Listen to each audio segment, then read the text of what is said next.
Welcome to the new century.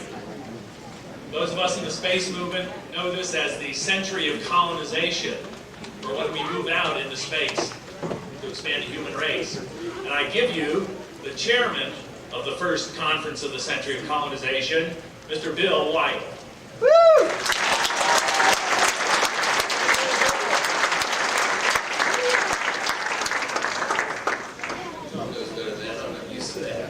Thank you.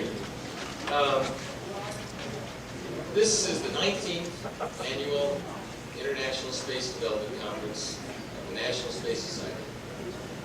It's the 25th anniversary of the L5 Society, which was born right here in Tucson, Arizona. Turn on the speakers. And is that a little better? Yes. Tucson's a special place. It's a special time for this conference. I'm glad you're all here.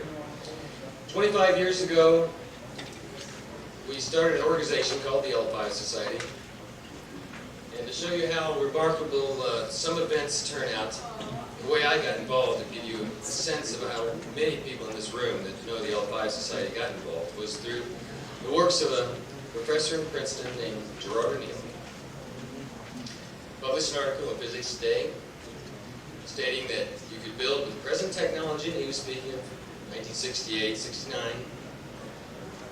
a cylinder that could house a container 20 miles long and 5 miles in diameter, and I quickly concluded that neatly wrap up Tucson Valley. So I could go live in a place all my friends lived. And other people found about this idea. We started coalescing and created an organization. Had no money, no resources, but a lot of enthusiasm. From essentially 5 people in the corner of a workshop on Park Avenue,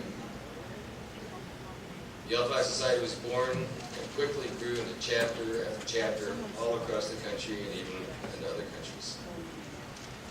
At the same time, the National Space Institute, working almost exactly in the opposite direction with large grants of commercial money and on ground support, and a fantastic start, but they didn't have a base of membership. It was a natural marriage then, as their money slowly kind of dwindled and everybody was in some demise about the space program in general. We found that our membership was growing, the L5 was, and it was a perfect time to meet in the middle, create the National Space Society, of which this conference is now the 19th. I wanted to speak very briefly, though, about the L5 experience, since this is our 25th anniversary. And that being specifically how the most unique way it can grab you, and it's grabbed so many other people. In the most unexpected ways, I was actually going to the University of Arizona, and I had just failed an examination. So I was a little irritated myself and decided to just do something different and started stomping through the campus and buildings I'd never been to before.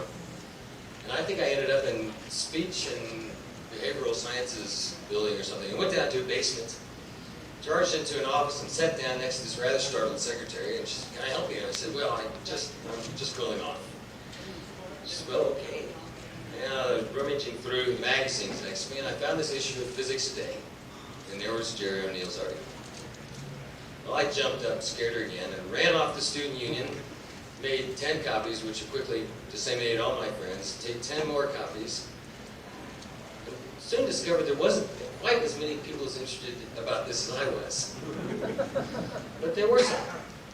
And remarkably, as these lovely coincidences in nature happen, it was like a couple of weeks later I found out there was a couple living just a mile away from me that went to a Princeton conference and met Jerry O'Neill. Well, I tracked them down.